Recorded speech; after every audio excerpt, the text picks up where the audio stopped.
The night shift began with the kind of silence that felt temporary. The emergency room lights hummed softly above polished floors that had already been cleaned twice. Monitors blinked in steady rhythms. A child with a fractured wrist waited with his mother near triage. An elderly man slept upright in a wheelchair, oxygen tubing resting beneath his nose. It looked routine. It never stayed routine for long. Outside, the city had been unstable for days. Protests had spread from the downtown core toward residential blocks, and by sunset the police scanners were reporting broken storefronts and overturned barricades. Inside the hospital, administrators assured staff that the building was secure. Hospitals were neutral ground. They believed that.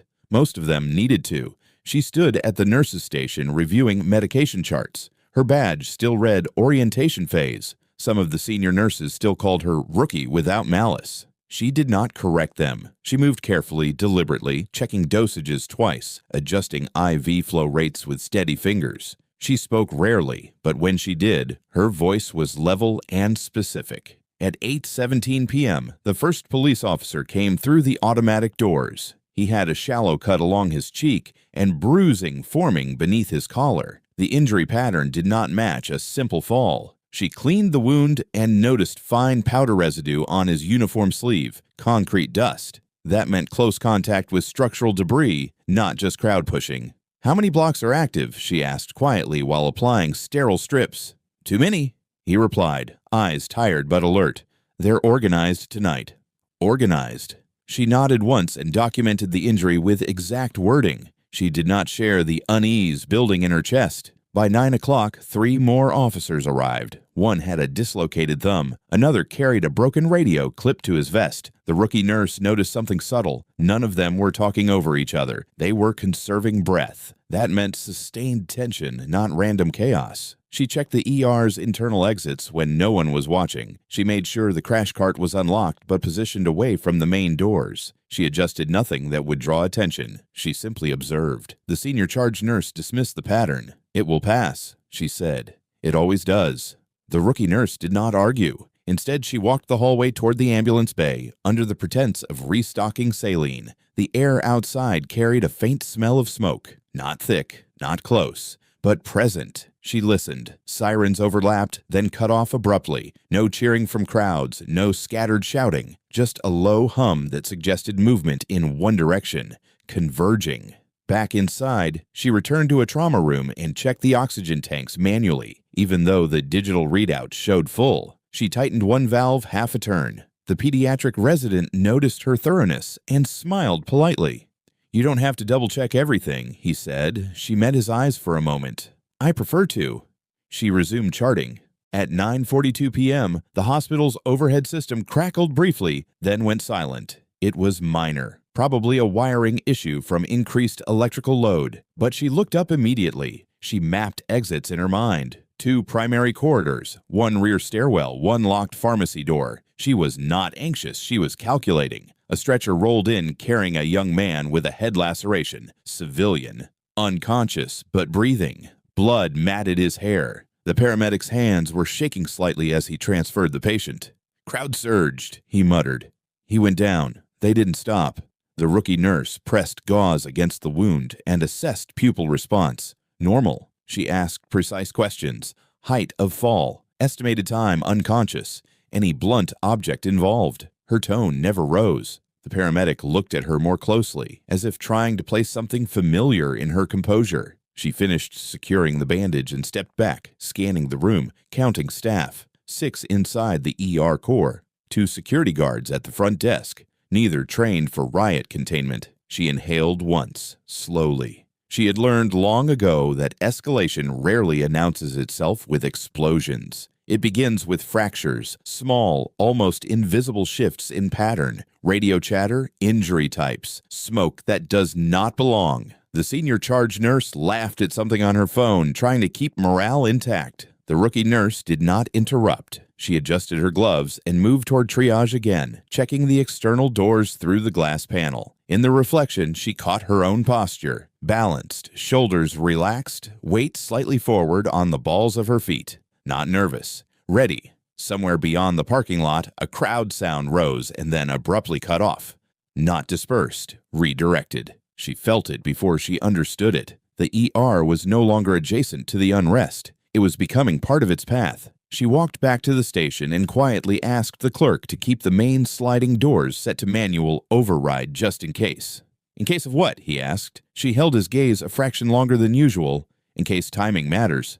He shrugged but complied. At 10:03 p.m., the police scanner in the security office spiked in volume, shouting, units requesting backup. A phrase repeated twice. They're moving north. North was here. The rookie nurse closed a patient file and set her pen down carefully. Around her, the ER still looked ordinary. Monitors beeped. Phones rang. Someone laughed again, too loudly. She felt the fracture widen, and she understood, with quiet certainty, that whatever was coming would not stop at the hospital doors. She did not announce it. She did not panic. She simply adjusted her stance and waited for the moment when observation would no longer be enough. The ambulance arrived without siren, coasting hard into the bay as if noise itself had become dangerous. The rear doors flew open before the vehicle fully stopped. 2 paramedics jumped down, pulling a stretcher fast, too fast for protocol. The patient was mid-30s, severe abdominal bleeding, shirt soaked through, one hand still clenched as if gripping something that was no longer there. Penetrating trauma, one paramedic said. Possible internal rupture. He was at the center of it. At the center of what? He did not need to say. The rookie nurse stepped in smoothly, guiding the stretcher toward trauma 2. She did not ask about politics. She asked about vitals. Blood pressure dropping, pulse thready, oxygen unstable. She cut away fabric with controlled movements, exposing the wound. It was not clean. It was forceful. She glanced once at the man's forearms, abrasions consistent with close quarters struggle, not random violence. Directed. The senior charge nurse began issuing rapid instructions, voice rising under pressure. The rookie nurse spoke only when necessary. 2 large bore, IVs crossmatch now. Prep for transfusion. Her tone cut cleanly through the noise without being loud. As they worked, the sound outside shifted. It was no longer distant. It was immediate. A deep metallic crash echoed from the lobby. One of the security guards shouted something that ended abruptly. The pediatric resident froze mid-step. The rookie nurse did not look toward the sound. She focused on compressing the wound, applying steady pressure while watching the patient's eyes flicker. "Stay with me," she said quietly, not emotionally, but with intention. Another crash. Glass this time. The sliding doors at the ER entrance trembled under impact. Through the narrow corridor, boots became visible. Several, moving with purpose. The clerk at the desk backed away, hands raised instinctively. The senior charge nurse whispered, "Lock it." But manual override had already been triggered earlier. The doors strained and then gave way under collective force. 5 men entered first. Heavy jackets, faces flushed with adrenaline. Behind them, more shadows gathered. At the front was the man with the shaved head and split eyebrow. He walked differently from the others, not chaotic, directed. His eyes scanned once and found the stretcher in trauma 2 as if he had rehearsed the layout. "Where is he?" he demanded. No one answered. The rookie nurse did not release pressure from the wound. She did not flinch. The man stepped forward, boots striking tile in measured rhythm. One of his men shoved a supply cart aside, metal instruments scattering across the floor. The crash made the pediatric resident gasp. The riot leader stopped at the entrance of trauma 2 and looked at the bleeding man on the table. Recognition hardened his expression. "Move," he said to the staff. The senior charge nurse began to speak about hospital policy, about neutrality, about law enforcement on the way. He ignored her. He stepped closer. The rookie nurse shifted her body half an inch, placing herself between his reach and the patient's exposed torso without appearing dramatic. He did not notice at first.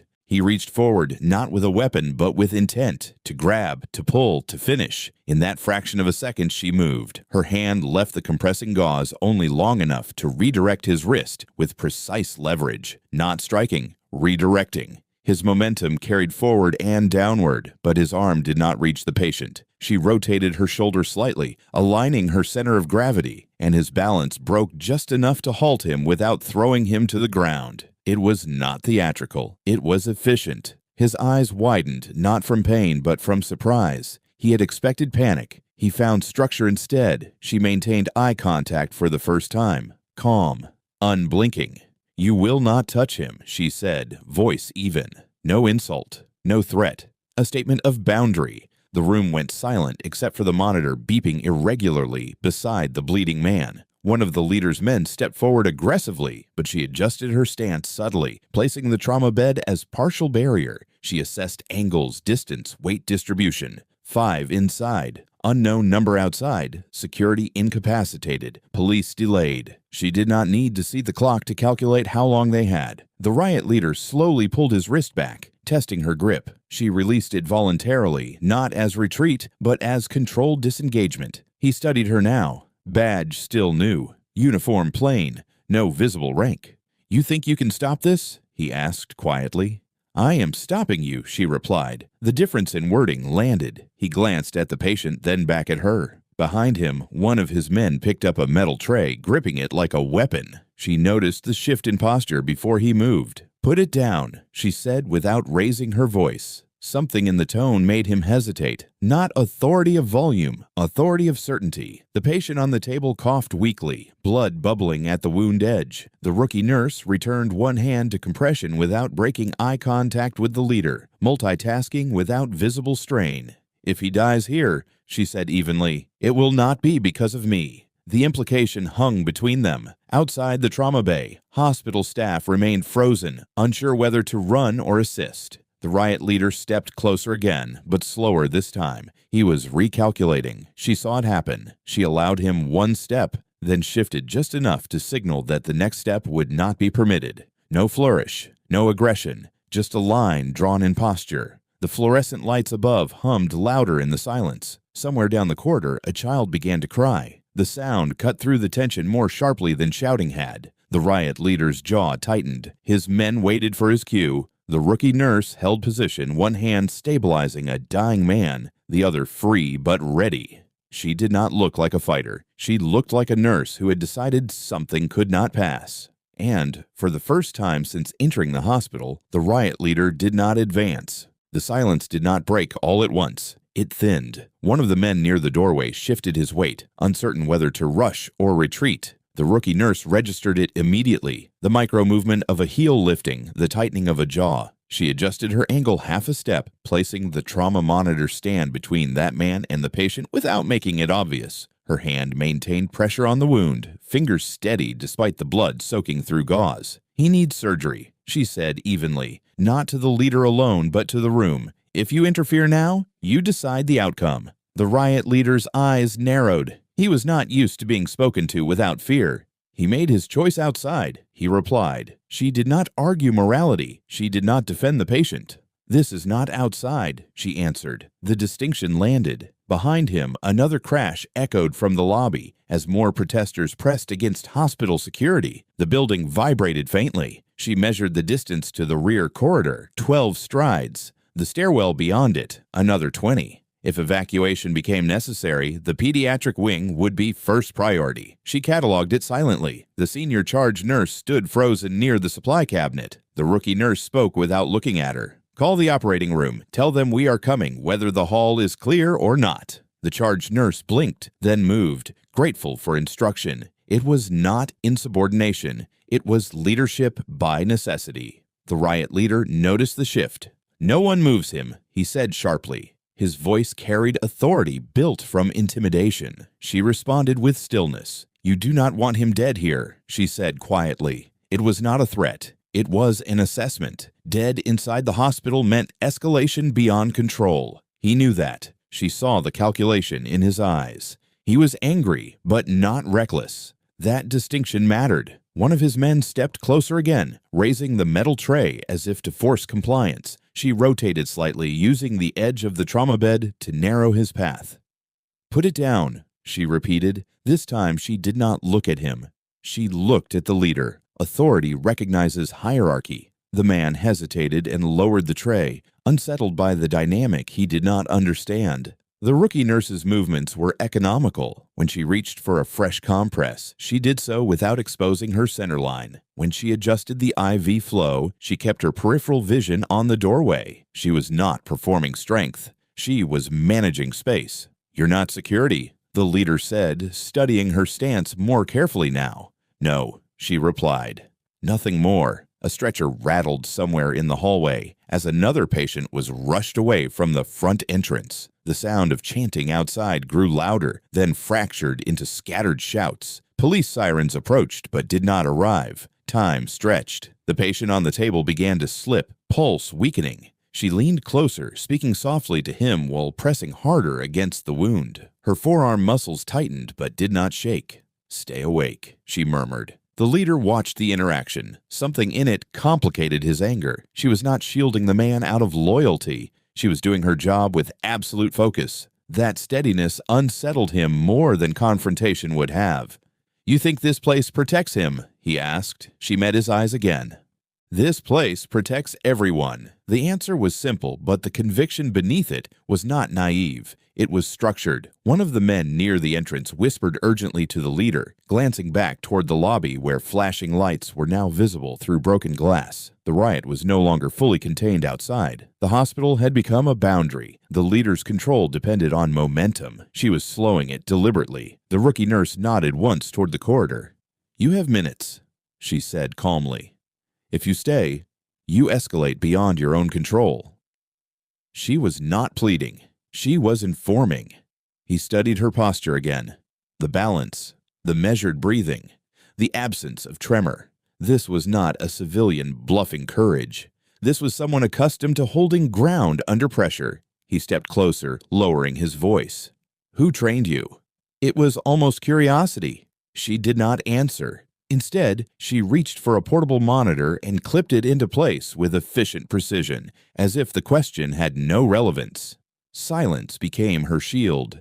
The sirens outside grew louder. Police commands echoed faintly through the broken lobby doors. The men near the entrance shifted uneasily. The leader's authority was being tested not by force, but by time. She had turned the ER into controlled terrain without raising her voice once. Blood continued to seep beneath her hand, and she knew she could not hold compression much longer without surgical intervention. The cost of delay was physical now, her wrist beginning to strain, fingers numbing. She did not show it. "Make your decision," she said quietly. Not a challenge, a closing window. For several long seconds, no one moved. Then the leader took one step back.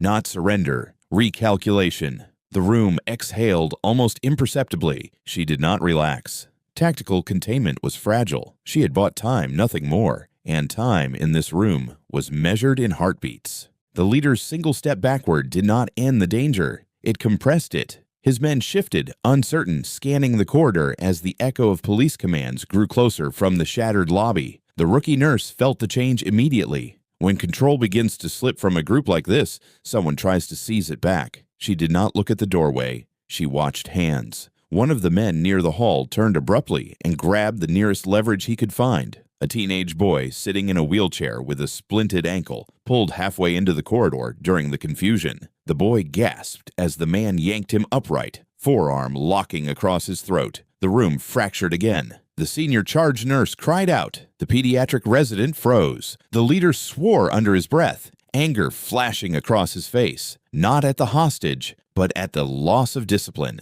The rookie nurse removed her blood-soaked hand from the trauma patient and replaced it with fresh compression in one fluid motion, signaling the charge nurse to hold pressure. Then she stepped away from the table. It was the first time she had fully exposed her back to the leader. It was deliberate. "Let him go," she said calmly to the man holding the boy. Her voice did not spike. It did not plead. The man tightened his grip. "They're coming in," he barked. "We need something."